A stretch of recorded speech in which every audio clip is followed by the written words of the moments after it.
Hi everyone, my name is Jen Flagg and thanks for being here. Today we're diving into a really important topic that affects millions of people across the country and possibly even some people we know. This presentation is called The Role of Rehabilitation in Preventing Recidivism, Exploring Alternatives to Incarceration.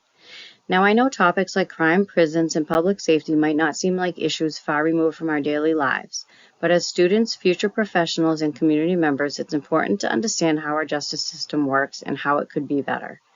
Instead of just focusing on punishment, we'll explore how rehabilitation can help people turn their lives around, reduce repeat offenses, and make communities safer.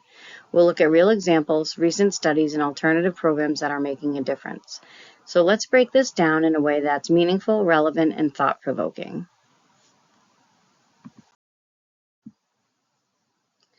Let's start by defining recidivism. It refers to the tendency of a previously convicted person to reoffend. This is a major challenge in the criminal justice system, according to recent data in an article from the Bureau of Justice Statistics published in May 2018. Recidivism of prisoners released that nearly 44% of individuals released from prison are rearrested within the first year. That number reflects the difficulty that many face in successfully reintegrating into society. One of the key strategies to address this is rehabilitation is by focusing on treatment, education, skill building, and support. Rehabilitation programs help individuals rebuild their lives and reduce their likelihood of returning to crime. This makes rehabilitation not just a humane approach, but also a strategic one for improving public safety and reducing long-term costs. This slide gives us a bigger picture view of what we're talking about today, how rehabilitation can be a smarter, more effective alternative to incarceration. First, let's look at the difference between rehabilitation and punishment. Traditionally, the justice system has focused on punishment, putting people in jail as a consequence for their actions. But research shows that simply punishing someone doesn't actually solve the root of the problem. Rehabilitation, on the other hand, tries to help people change through therapy, education, job training, and other supports. The next point highlights that these programs really work. Studies prove that things like mental health treatment or GED classes in community justice support centers or other reentry support programs lower the chances someone will commit another crime. Also, community-based alternatives to jail like drug courts and diversion programs keep people in their communities while they get help. These approaches are often more humane and more effective. And finally, from a cost standpoint, rehabilitation actually saves money. It costs way more to keep someone locked up long-term than it does to give them the tools to stay out of prison.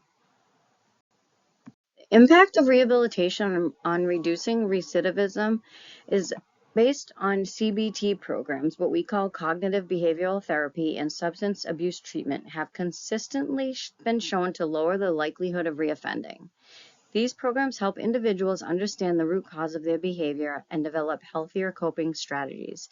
Second, effective interventions are not a one-size-fits-all. They're tailored to the individual and often address underlying issues like addiction, trauma, and gaps in education, all of which can contribute to criminal behavior. Through rehabilitation, offenders gain critical life skills from emotional regulation to job readiness. Access to employment support and educational resources equips them to reintegrate more successfully into society. Lastly, a 2018 meta-analysis found that rehabilitation programs can reduce reoffending by 20 to 30%. That's a substantial and encouraging statistic that supports investing in these initiatives. Shows one of the clearest reasons why rehabilitation matters. On the left, we see people who went through some kind of rehabilitation program, maybe some counseling, job training, or substance abuse treatment. Only about 30% of them reoffended. Now let's look at the right side, the people who didn't get any support or rehabilitation. More than 60% of them ended up committing another crime. That's a huge difference. Think about it. Without rehab, people are more than twice as likely to end up back in the system. This slide backs up what we talked about earlier. Rehabilitation isn't just a nice idea, it actually works. And as students learning about criminal justice, psychology, or social work, it's important to understand that these people represent real lives. People who need a second chance, not just a sentence. In the United States, recidivism rates are notably high. According to the U.S. Department of Justice, in an article from the Department of Justice website, statistics in an article called Recidivism with and Without Rehabilitation from 2023 stated that about 68% of released prisoners are rearrested within 3 years, and over 70% of them within 5 years. Over half return to prison, either due to new offenses or violations of parole or probation. These high rates indicate systematic challenges in helping individuals reintegrate into society after incarceration. Factors contributing to recidivism include lack of education, unemployment, mental health issues, substance abuse, and insufficient community support. The statistics from the National Institute of Justice in 2020, recidivism points to the need for more comprehensive support interventions beyond punishment to break the cycle of reoffending. Let's look at the broader benefits of rehabilitation. Rehabilitation programs such as education therapy or vocational training typically cost significantly less per individual than incarceration. According to the Vera Institute Justice, the average annual cost of incarcerating one person in the U.S. is over $31,000. In contrast, many community-based rehabilitation programs cost only a fraction of that. Long-term rehabilitation reduces repeat offenses, saving taxpayers money on future arrests, trials, and incarceration. It also promotes public safety by addressing the root causes of criminal behavior, like substance abuse, lack of education, and mental health issues. Rehabilitation helps individuals make better choices, reducing the likelihood of future offenses. This leads to safer neighborhoods and less strain on law enforcement and emergency services. When people succeed post-release, communities benefit from lower crime rates. It also helps with the reintegration into individuals into society. Rehabilitation prepares individuals to re-enter with tools like job readiness, interpersonal skills, and coping mechanisms, which supports them to find employment, secure housing, and rebuild relationships. Reintegration not only restores a sense of dignity and purpose, but also reduces social stigma, helping individuals become contributing members of their communities. In the Community Justice Support Center versus jail, the community justice support centers are structured alternatives to jail, often required as part of probation or pretrial conditions. So instead of incarceration, individuals are ordered by the court to attend these programs where they receive targeted support. This approach emphasizes rehabilitation over punishment and allows participants to remain in the community while working towards change.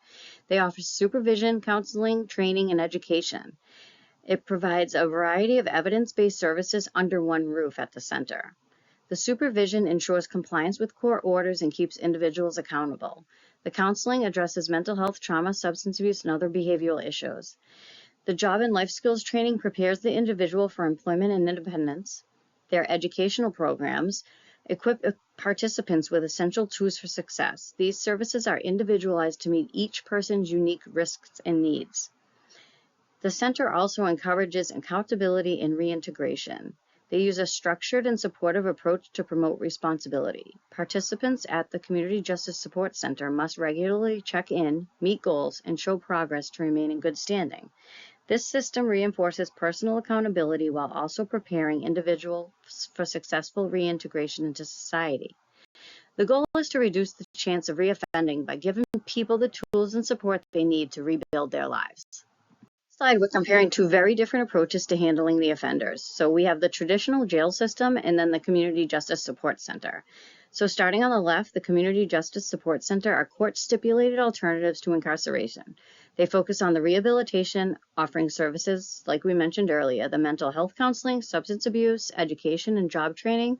The goal is to help the individuals address the root cause of their behavior while keeping them connected to their communities. So this approach helps maintain stability. People can keep their jobs, support their families, and access support systems. On the right, we have the jail system, which is primarily punitive. It often lacks the resources or structure to offer effective rehabilitation programs. Incarceration frequently disrupts every part of an individual's life, from their job to their housing and relationships, and it doesn't address the reasons they ended up in the system. That's why people who serve jail time are more likely to reoffend. From a cost perspective, community justice support centers are also significantly more affordable and effective for taxpayers compared to housing someone in jail. Most importantly, the community justice centers are linked with lower recidivism rates because they focus on transformation, not just punishment. So the side-by-side view shows why rehabilitation-focused alternatives like the community justice support centers are a critical part of modern criminal justice reform. Case example highlights the powerful impact of community-based rehabilitation. So we have John, a 32-year-old individual convicted of a drug offense. He was sentenced to the Community Justice Support Center, rather than traditional incarceration. While at the center, John completed vocational training, equipping him with marketable job skills. He was then able to secure stable employment, which played a major role in his reintegration into society. What's most remarkable is that John has not reoffended in over 2 years, a clear sign of successful rehabilitation and support. Now let's compare him with a similar case. We have another individual with a comparable offense and background who was sentenced to jail instead. That person reoffended just 9 months after release. This contrast really underscores how alternative community-based interventions can lead to significantly better long-term outcomes. This case came from the Massachusetts Probation Services 2021 website on community justice support centers.